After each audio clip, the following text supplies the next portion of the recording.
Идем к самому берегу.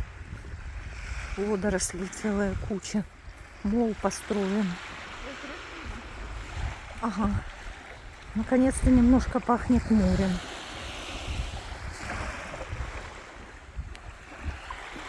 Пахнет. И вот надо подойти к самому морю, чтобы почувствовать запах.